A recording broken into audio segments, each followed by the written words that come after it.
Scary movies. Oops. Whoa, sorry, buddy. Oh, sorry. Okay, I'll be quiet. Scary movies.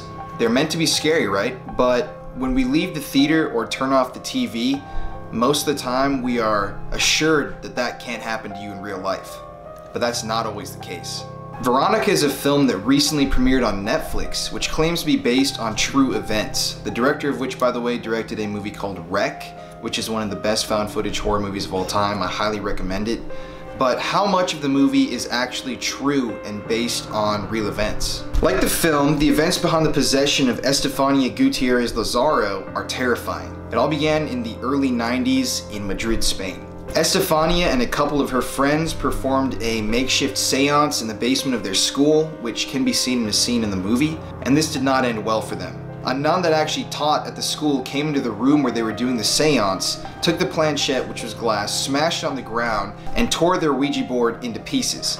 Apparently, the group of students and the nun all reported that they saw a strange spiritual mist come out of the broken shards of the planchette and enter Estefania through her nose and her mouth. And this apparently was the catalyst which began the possession of Estefania. After returning to her home after the seance and the days after, Estefania felt pretty normal. But days after the seance, Estefania began to report the typical signs of a haunting. She would see shadow figures in her house, walking around, peering into her doorway. She was hearing whispers and voices in her ear at all times.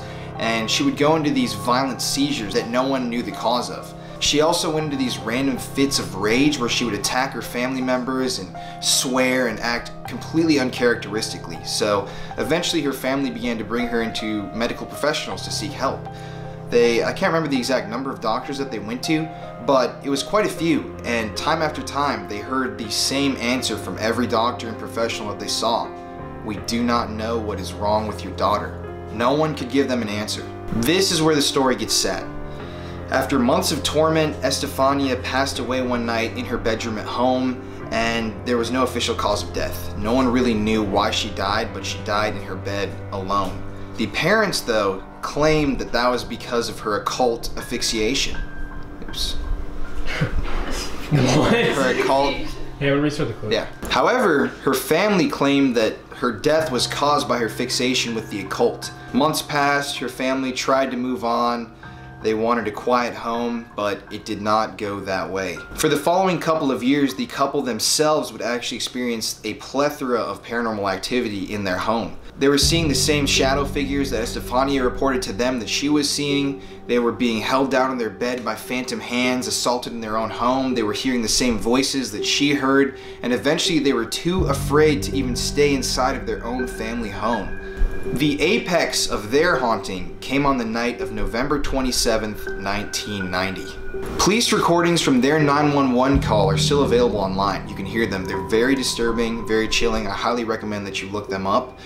But the officers that responded to their call for help were not prepared for what they were about to find at the family home. The cops met the family outside of their home and saw that the actual members were waiting outside in the cold because they were too afraid to stay inside of the building. Now, being a police officer, they are not too inclined to believe that a demon was attacking them from inside their home, so they entered the house thinking that they were going to find an intruder. But upon looking at the windows, the doors, they noticed that there was no forced entry, there were no signs that anyone else was in the home, and they began to get a little frightened. Suddenly, the officers inside the home heard what they could only describe as a boulder rolling across the balcony and a large bang from outside. They went out to check, there was nothing out there, nothing had moved, there was no stone, and this began to freak them out. They brought the couple inside the home, moved back inside, and tried interviewing them. But as they were talking to the family inside the house, a wooden door from the armoire, you know, the big furniture device that they had in the living room, flew open and almost hit one of the cops. It was a very violent motion. He had to jump out of the way. It could have hurt him very badly. Everyone freaked out. The cops walked over. They tried to figure out if the family was playing a prank. They looked for strings, but found no evidence of any trickery. Now, this scared the cops. Two of them actually went outside the house because they felt that they had seen and heard enough inside the home. They were too afraid to continue the investigation.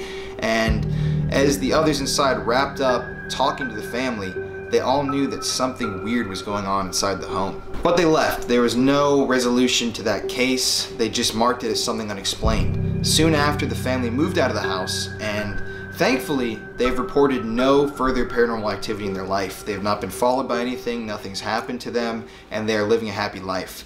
The other tenants that have moved into the home in the following years have not reported any paranormal activity. It's apparently very quiet in there, so after all of that, it basically subsided and went back to just being a normal home like the one that we're in right now. So how much of that case is actually real?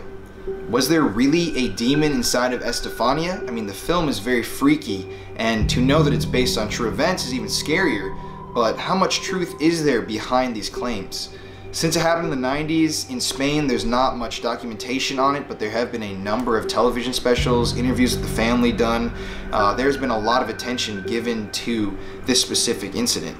So you can find a lot about it online.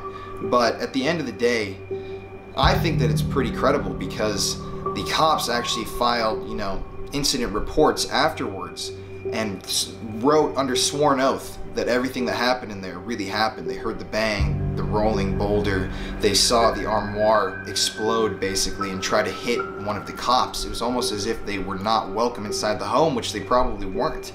But since it was so far back in the past, there is no resolution to this, and we can't really dig too deeply into what happened really. Thank you for watching though. This has been Paranormal 101. We offer a lot of instructional videos, how-tos, descriptions of paranormal activity, explanations, and we're going to be uploading a lot more videos in the near future, so stay tuned for that. Subscribe to the channel. If you want to check out our ghost hunting channel, I will post the link to the Paranormal Files right here. I'll put a little thumbnail that you can click on, and I put the link to the videos in the description of this video. And yeah, thanks for watching, and as always, stay spooky.